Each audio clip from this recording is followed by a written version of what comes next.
American മാർക്കറ്റുകളെല്ലാം ഇന്നലെ close ചെയ്തത് mixed ആയിട്ടാണ്. അതിനകത്ത് ഡൗ ജോൺസ് പോസിറ്റീവും S&P 500 നാസ്ഡാക്കും മൈനസ് ആയിട്ടാണ് ക്ലോസ് ചെയ്തത്.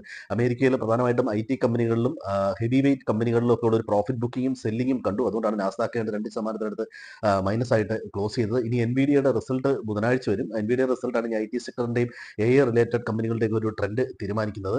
പൊതുവേ അമേരിക്കയിൽ വാലുവേഷൻ ഹൈ ആണെന്നുള്ള രീതിയിലുള്ള പഠനങ്ങളൊക്കെ വരുന്നുണ്ട്.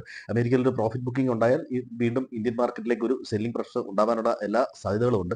ഇനി ഇന്ത്യൻ മാർക്കറ്റ് നോക്കുകയാണെങ്കിൽ സിറ്റി ഗ്രൂപ്പ് നിഫ്റ്റിയുടെ ടാർഗറ്റ് 26,000 അപ്ഗ്രേഡ് ചെയ്തിട്ടുണ്ട്. ഈ വരുന്ന ഡിസംബറിനോട് 26,000 കിടക്കുമെന്നാണ് അവർ പറയുന്നത്. അതുപോലെ ICICI റിസർച്ച് 27,000 ആണ് പറയുന്നത്.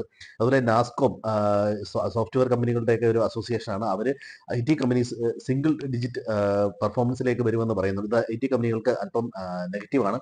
ഇന്ത്യൻ മാർക്കറ്റിലെ ഇപ്പോഴത്തെ അവസ്ഥ ഏതാണ്ട് സപ്പോർട്ട് ലെവലിലോ അല്ലെങ്കിൽ ട്രെൻഡ് ലൈൻ്റെ ഒക്കെ ആ സപ്പോർട്ടിന് അടുത്താണ് നിൽക്കുന്നത്. ബോളിംഗ് ബാൻഡ് ആ ട്രെൻഡ് ലൈൻ്റെ അടുത്താണ് നിൽക്കുന്നത്. ഇനി ഷോർട്ട് അടിക്കുന്നവർ തീർച്ചയായിട്ടും സ്റ്റോപ്പ് ലോസ് സ്ട്രിക്റ്റ് ആയിട്ട് ഇട്ടിട്ട് ഷോർട്ട് പൊസിഷൻ എടുക്കാവുള്ളൂ. റീറ്റെയിൽ ട്രേഡേഴ്സ് ഇപ്പോഴും ബുള്ളിഷ് ആയിട്ട് തന്നെയാണ് നിൽക്കുന്നത്. ഫോറിൻ ഇൻസ്റ്റിറ്റ്യൂഷൻസ് ബെയറിഷ് ആണ്. അതുപോലെ പ്രോ ട്രേഡേഴ്സ് വീണ്ടും ഷോർട്ട് പൊസിഷൻ കൂട്ടിയതായിട്ടാണ് കണക്കുകൾ കാണിക്കുന്നത്.